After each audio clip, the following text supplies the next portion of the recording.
খাবে না? খাবি? কিসের মাংস খাবি?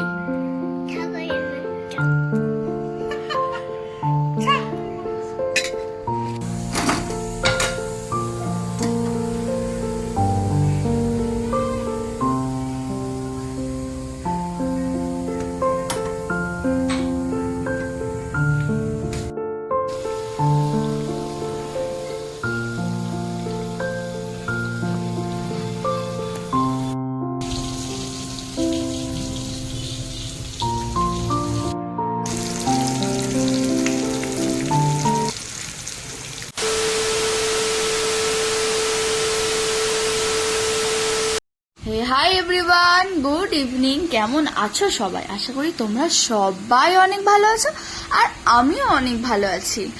আজকে একটা নতুন ভিডিওতে তোমাদেরকে জানাই অনেক ওয়েলকাম, অনেক ভালোবাসা। আর আজকে ভিডিওটা না খুব ইন্টারেস্টিং ব্যাপার, খুব আমার তো বেশ ভালো লেগেছে। দাদু নাতির একটা গল্প তোমাদের সাথে বলি।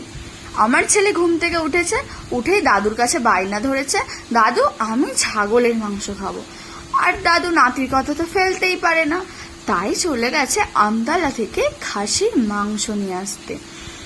আর আমি সেটা রান্না করছি, সেই রান্নার ভিডিওটাই আমি তোমাদের সাথে শেয়ার করব। আমি মাংস রান্না একটু সিম্পল ভাবে করতে বেশি পছন্দ করি, আর খেতেও। তার জন্য আমি কয়েকটা উপকরণ নিয়েছি, যেমন পেঁয়াজ কুচি, টমেটো কুচি, আদা রসুনের পেস্ট, আর তেল, লঙ্কার গুঁড়ো, হলুদ গুঁড়ো, নুন। এই সিম্পল উপকরণ দিয়েই করব। অনেকেই আছে যারা মাংসের মধ্যে ফোড়ন দেয়, জিরে গুঁড়ো, ধনে গুঁড়ো দেয়।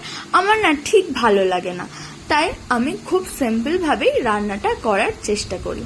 প্রথমেই আমি আলুটা ভেজে নিয়েছি, তারপরেই সেই তেলের মধ্যে আমি একটু চিনি আর একটা তেজপাতা অ্যাড করেছি।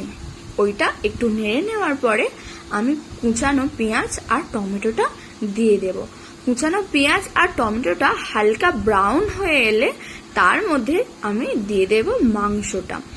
মাংসটা আমি ভালো করে আগেই ধুয়ে রেখেছিলাম, তোমাদেরকে আমি বললাম। ওই মাংসটাই আমি দিয়ে দেব কড়ার মধ্যে। তারপরে আমি মিনিট 5 মতন হালকা একটু ভেজে নিয়ে তার মধ্যে আমি দিয়ে দেব আদা রসুনের পেস্টটা। আদা রসুনের পেস্ট দেওয়ার পরে আমি আরো 5 মিনিট গ্যাসটা লোতে করে দিয়ে আমি চাপা দিয়ে রেখে দেব।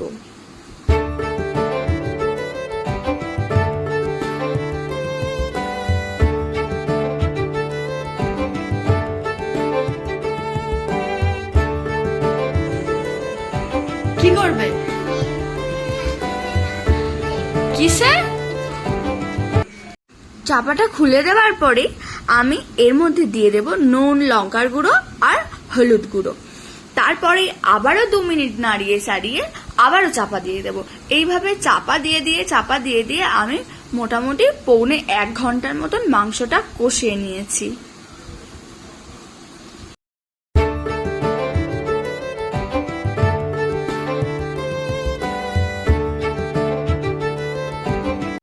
মাংসটা কষানোর পরে এইরকম একটু কালচে কালচে কালার চলে এসছে। তারপরে আমি দিয়ে দেব প্রেসার কুকারে।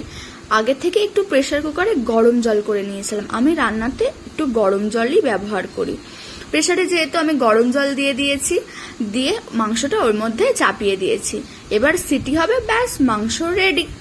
তার মাঝখানে আমি করে নিয়েছিলাম বাবার জন্য 4টে রুটি। আর এদিকে দেখো মাংসটাও কিন্তু রেডি হয়ে গেছে।